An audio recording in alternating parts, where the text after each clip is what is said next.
2. जैसा सवाल वैसा जवाब। हास्य कथा।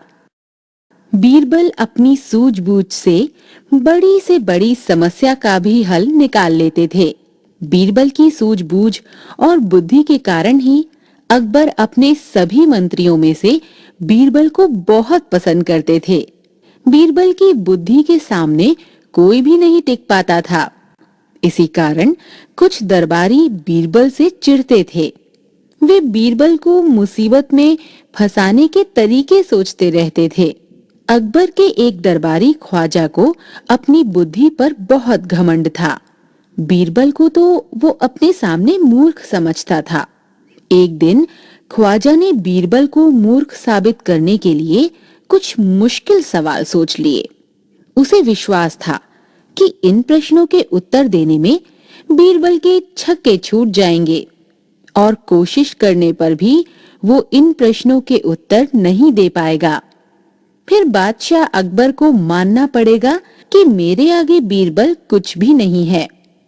ख्वाजा अचकन पगड़ी पहनकर घमंड करता हुआ अकबर के पास पहुंचा और बोला, महाराज, बीरबल अपने को बहुत बुद्धिमान समझते हैं।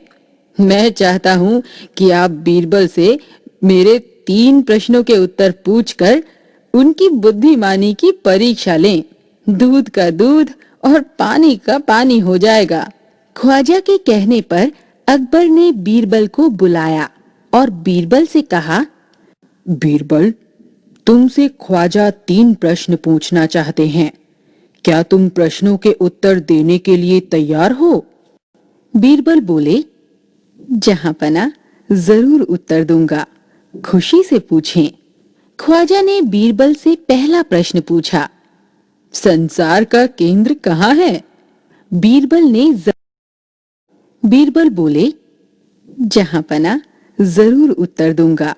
खुशी से पूछें। ख्वाजा ने बीरबल से पहला प्रश्न पूछा, संसार का केंद्र कहाँ है? बीरबल ने जमीन पर अपनी छड़ी गाड़कर उत्तर दिया, यही जगह संसार के बीचों बीच पड़ती है। यही संसार का केंद्र है। यदि आपको विश्वास ना हो तो आप सारी दुनिया को नाप कर दिखा दें कि ये जगह संसार का केंद्र नहीं है। ख्वाजा ने दूसरा प्रश्न पूछा, आकाश में कितने तारे हैं? बीरबल ने एक भेड़ मंगाकर कहा, इस भेड़ के शरीर में जितने बाल हैं उतने ही तारे आसमान में हैं। अगर आपको गलत लगता है तो आप भेड़ के बालों को गिनकर तारों की संख्या से तुलना कर लें। अब ख्वाजा ने तीसरा प्रश्न पूछा, संसार की आबादी कितनी है? बीरबल ने कहा, संसार की आबादी पल पल घटती बढ़ती रहती है, क्योंकि हर पल लोगों का मरना जीना लगा ही रहता है। इसलिए यदि सभी लोगों को एक जगह इकट्ठा किया जाए तभी उनको गिनकर ठीक ठीक संख्या बताई जा सकती है। अकबर तो बीरबल द्वारा दिए गए प्रश्नों के उत्तर से सहमत थे, लेकिन ख्वाजा भौं चढ़ाकर बोले, ऐसे गोलमोल जवाब से काम नहीं चलेगा। बीरबल बोले, गोलमोल प्रश्नों के उत्तर गोलमोल ही होते हैं। पहले मेरे जवाब को गलत साबित करो, फिर आगे बोलो। ख्वाजा साहब से फिर कुछ भी बोलते नहीं बना। ख्वाजा अपने प्रश्नों में ही उलझकर रह गए।